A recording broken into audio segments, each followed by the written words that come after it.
Praise the Lord. കർത്താവിന്റെ അതിപരിശുദ്ധമായി നാം വാഴ്ത്തപ്പെടട്ടെ. ഈ നല്ല സമയത്ത് ഓർത്ത് ദൈവത്തെ സ്തുതിക്കുകയും വാഴ്ത്തുകയും ചെയ്യുന്നു. വിവിധ സ്ഥലങ്ങളിൽ രാജ്യങ്ങളുമായിരുന്ന ദൈവവചനം കേൾക്കുന്ന എല്ലാ പ്രിയപ്പെട്ടവർക്കും കർത്താവായ യേശുക്രിസ്തുവിന്റെ വിലയേറിയ നാമത്തിൽ എന്റെ സ്നേഹവും വന്ദനത്തെ അറിയിക്കുന്നു. അല്പസമയത്തെ ദൈവവചന ചിന്തയ്ക്കായി ഒരു ദൈവവചന ഭാഗം വായിക്കുന്നു. റോമർക്കെഴുതിയ ലേഖനം 8-ാം അധ്യായം അതിന്റെ 29-30 വാക്യങ്ങൾ. അവൻ മുന്നറിഞ്ഞവരെ തന്റെ പുത്രൻ അനേക സഹോദരന്മാരിൽ ആദിജാതനാകേണ്ടതിന് അവന്റെ സ്വരൂപത്തോട് അനുരൂപരാകുവാൻ നീ മുൻനിയമിച്ചിരിക്കുന്നു. മുൻനിയമിച്ചവരെ വിളിച്ചും വിളിച്ചവരെ നീതീകരിച്ചും നീതീകരിച്ചവരെ തേജസ്കരിച്ചും ഇരിക്കുന്നു എന്ന ഈ തിരുവെഴുത്ത് ഭാഗത്ത് അപ്പോസ്തലനായിരിക്കുന്ന പൗലോസ് നമുക്ക് വെളിപ്പെടുത്തി തരുമ്പോൾ ദൈവിക പ്രവർത്തനത്തെക്കുറിച്ചും ദൈവത്തിന്റെ പ്രവർത്തനയുടെ കാര്യക്ഷമതയെക്കുറിച്ചും ദൈവവും മനുഷ്യനുമുള്ള ബന്ധത്തെക്കുറിച്ചും മനുഷ്യനെക്കുറിച്ച് ദൈവത്തിന്റെ പ്ലാൻ എന്തായിരുന്നു എന്നുള്ളതെല്ലാം ഇവിടെ നമുക്ക് കാണാൻ കഴിയും. ഹല്ലേലൂയ.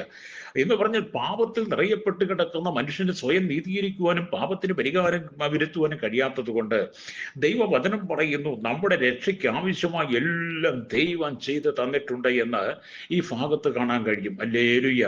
അതേ പ്രിയരെ, നമ്മുടെ രക്ഷയ്ക്ക് ആവശ്യമായതെല്ലാം ചെയ്ത് തന്നു എന്ന് അപ്പോസ്തലൻ പൗലോസ് പറയുമ്പോൾ ദൈവം നമ്മുടെ രക്ഷയ്ക്കായി ചെയ്ത കാര്യങ്ങളെ ക്രമത്തിൽ തന്നെ രേഖപ്പെടുത്തിയിരിക്കുകയാണ്. ഹല്ലേലൂയ.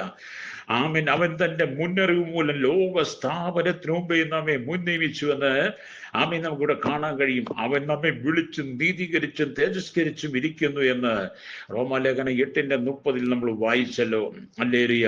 ഈ വാക്കുകളും മറ്റു ചിലതും രക്ഷ എന്ന വാക്കിൽ ദൈവം നമുക്ക് ചെയ്ത കാര്യങ്ങളെ കുറിച്ച് വിശദീകരിക്കുന്ന ഭാഗങ്ങളാണ് നമ്മൾ ചിന്തിച്ചിരിക്കുന്നത്. എന്ന് പറഞ്ഞാൽ ദൈവം നമ്മെ വിളിച്ചു. ഹല്ലേലൂയ. ദൈവം നമ്മെ വിളിച്ചു എന്ന് പറയുമ്പോൾ അല്ലെ പിതാവ് ആകർഷിച്ചിട്ടല്ലാതെ ആർക്കും യേശുവിന്റെ അരികിൽ വന്നെത്തുവാൻ കഴിയില്ല എന്ന് വിശുദ്ധ വേദപുസ്തകം നമുക്ക് യോഹന്നാന്റെ സുവിശേഷം 6-ാം അധ്യായത്തിൽ ആമേൻ നമുക്ക് അതിന്റെ 44-ാമത്തെ വാക്യം വായിക്കുമ്പോൾ കാണാൻ കഴിയുന്നുണ്ട്. അവിടെ ഇങ്ങനെ എഴുതിയിരിക്കുന്നു, ആമേൻ പിതാവ് ആകർഷിച്ചല്ലാതെ ആർക്കും എൻ്റെ അടുക്കൽ വരുവാൻ കഴിയില്ല. അതേപോലെ പിതാവ് ആകർഷിച്ചെങ്കിൽ മാത്രമേ ഏതൊരു വ്യക്തിക്കും കർത്താവ് യേശു ക്രിസ്തുവിന്റെ അരികിലേക്ക് എത്താൻ കഴിയുള്ളൂ. പുത്രൻ ഹല്ലേലൂയ വെളിപ്പെടുത്തിയതല്ലാതെ നമുക്ക് പിതാവിനെ അറിയുക സാധ്യവുമല്ല എന്ന് മത്തായിയുടെ സുവിശേഷം 11:27 പറയുന്നു.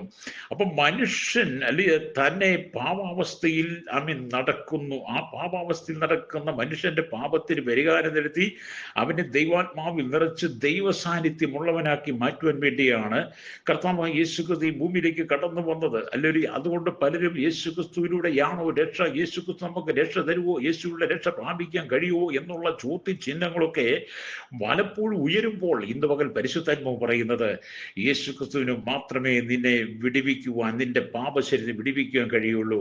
നിന്റെ മനസ്സിലൂടെ കടന്നു വരുന്ന അനേക പ്രേരണകൾ നിന്നെ വീണ്ടും പാപത്തിന് അടിമയാക്കി മാറ്റാൻ കൊണ്ടുപോകുന്നു.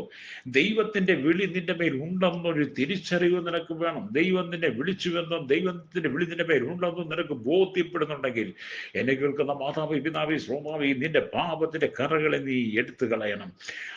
പാപത്തിന് നീ ശുദ്ധീകരണം വരുത്തിയില്ലെങ്കിൽ ആർക്കും അവൻ്റെ അരികിൽ എത്താൻ കഴിയത്തില്ല. എന്ന് പറഞ്ഞാൽ നിങ്ങളുടെ പാപത്തിന് ശുദ്ധി വരുത്താത്തടത്തോളം കാലം നിങ്ങൾക്ക് ആർക്കും യേശുവിൻ്റെ അരികിൽ എത്താൻ കഴിയുകയില്ല എന്നാണ് വചനം പറയുന്നത്.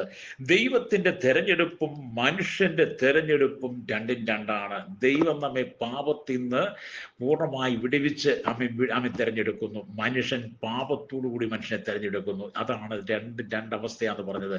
അതുകൊണ്ട് പാപത്തിൽ നിന്ന് പൂർണ്ണമായി വിടുതൽ നമ്മെ തെരഞ്ഞെടുത്ത് ദൈവരാജ്യത്തിന്റെ അവസ്ഥയിലേക്ക് കൊണ്ടുവന്ന് നിത്യരാജ്യത്തിന്റെ അവസ്ഥയിലേക്ക് കൊണ്ട് ദൈവരാജ്യം ഇതാ എന്ന് പറഞ്ഞ് നമുക്ക് വെളിപ്പെടുത്തി ഈ ഭൂമിയിൽ പാപമില്ലാത്ത ജീവിതം നയിപ്പാൻ ദൈവത്തിന്റെ ആത്മാവ് നമുക്ക് പ്രേരണ തരികയാണ്.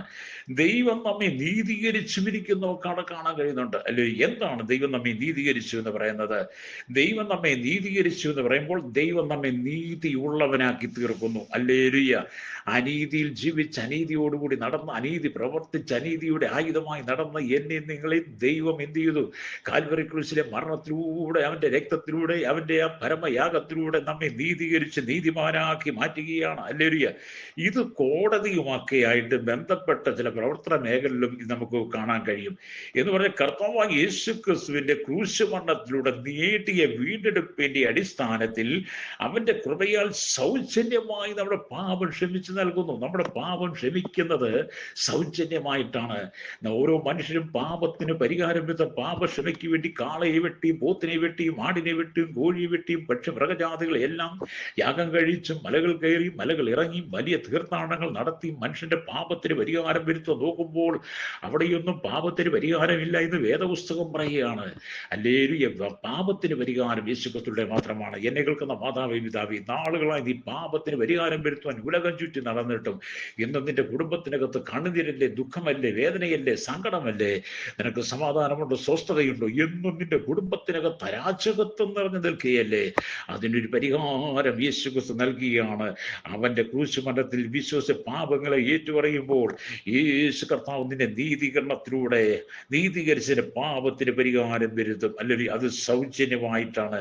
അപ്പൊ ദൈവത്തിന് പാപത്തെ അവഗണിക്കുവാൻ കഴിയില്ല. നമ്മുടെ പാപത്തെ അവഗണിക്കാൻ ദൈവത്തിന് കഴിയില്ല. അതുകൊണ്ടാണല്ലോ നമ്മുടെ പാപത്തിന് വേണ്ടി യേശു ഭൂമി നമുക്ക് വേണ്ടി പരമയാഗമായി മാറിയത്. അവൻ പാപത്തെ ശിക്ഷിച്ചേ മതിയാകൂ. നമ്മുടെ പാപത്തെ അവഗണിക്കാൻ കഴിയത്തില്ല, പാപത്തെ ശിക്ഷിച്ചേ മതിയാകൂ. അല്ലെങ്കിൽ ക്രിസ്തുവിൽ ദൈവം തന്നെ ആ മനുഷ്യപാപത്തിന്റെ പരിഹാരയാഗമായി തീർന്നു. ഹല്ലേലൂയ. ആമേ, സ്തോത്രം. പരിഹാരയാഗമായി തീർന്നു. ഇത് നമ്മുടെ പാപത്തെ ക്ഷമിക്കുന്നതിനും നമ്മെ നീതിമാന്മാരായി പ്രഖ്യാപിക്കുന്നതിനും ദൈവം അനുവദിച്ചു തരുന്നു എന്നാണ് വിശുദ്ധ വേദപുസ്തകം പറയുന്നത്. അതുകൊണ്ട് എന്നെ കേൾക്കുന്ന സ്നേഹിത, ദൈവം നമ്മെ നീതിമാന്മാരായി പ്രഖ്യാപിക്കുക മാത്രമല്ല, നീതി ഉള്ളവരാക്കി തീർക്കുകയാണ്.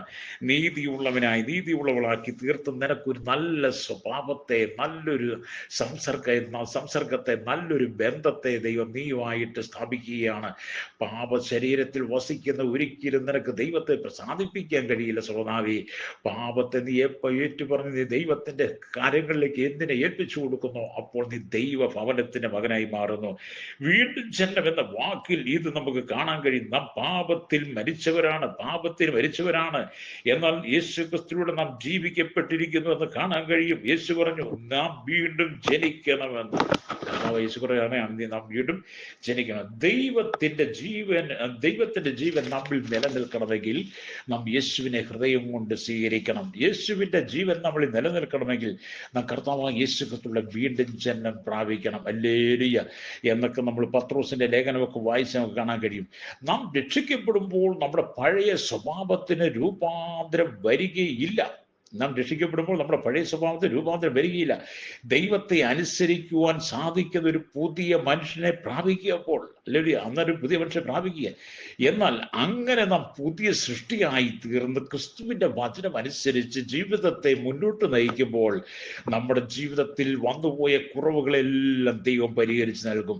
എന്നാൽ ചില ആളുകൾ ചെന്ന് വിശ്വസിക്കുന്നത് കൊണ്ട്, യേശുവിനെ അറിഞ്ഞത് കൊണ്ട്, യേശു ക്രിസ്തുവിലാണെന്ന് പറഞ്ഞുകൊണ്ട് പാപത്തിന് പരിഹാരം ഉണ്ടെന്ന് പലരും പറയുന്നു. അങ്ങനെയല്ല സ്വഭാവി. കർത്താവ് യേശുവിനെ സ്വന്തം രക്ഷിതാവും പിതാവുമായി സ്വീകരിച്ച് പാപത്തിന് പരിഹാരം വരുത്തി അവന്റെ കൽപ്പനയാകുന്ന ജലസ്നാനം സ്വീകരിച്ച് ജഡത്തിലെ ആത്മാവിലെ സകല കൺവിശുദ്ധിക്ക് വിശുദ്ധിയെ തികച്ചു നിൽക്കുന്നവരും മാത്രമേ നീതീകരണം പ്രാപിക്കാൻ കഴിയുള്ളൂ. അതുകൊണ്ട് ദൈവം നമ്മെ നീതിയുള്ളവരായി പ്രഖ്യാപിക്കുകയും നീതി സ്വഭാവമുള്ള ഒരു പുതിയ മനുഷ്യനെ നമ്മുടെ ഉള്ളിൽ പകരുകയും ചെയ്യുന്നു.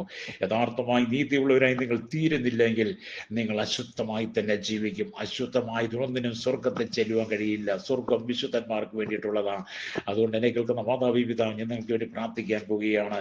ഇന്ന് പകൽ നിങ്ങളുടെ മേലുള്ള ദൈവിക വിളിയെക്കുറിച്ച്, ദൈവിക രക്ഷയെക്കുറിച്ച് നിങ്ങൾ തിരിച്ചറിഞ്ഞിട്ട് മനസാന്തരപ്പെട്ട് മടങ്ങി വന്ന് മരണം ഏത് സമയത്ത് സംഭവിക്കാം. അതുകൊണ്ട് മരണാനന്തര ജീവിതം നിത്യ നരകത്തിലേക്ക് പോകാതെ നിത്യ സ്വർഗത്തിലെത്തണമെങ്കിൽ ദൈവത്തോടൊപ്പം വാസം ചെയ്യണം. പരിശുദ്ധ ഞങ്ങളുടെ നല്ല ദൈവമേ, സ്വർഗ പിതാവേ, അനുഗ്രഹിക്കപ്പെട്ട നല്ല സമയത്തായി ജനത്തെ ഓർത്ത് സ്തുതിക്കുന്ന കേരളത്തിൽ, ഭാരത, ലോക രാജ്യമുള്ള സകല ജനം പാപശരീരത്തിൽ ജീവിക്കുമ്പോൾ ഈ മനുഷ്യന്റെ പാപത്തിന് പരിഹാരം വരുത്തി ശുദ്ധീകരണം നൽകി കർത്താവ് ജനത്തെ ശുദ്ധിയുള്ള ദൈവരാജ്യത്തിന്റെ അവകാശിയാക്കി മാറ്റണമേ. യേശുവിന്റെ നാമത്തിൽ തന്നെ ആമേൻ.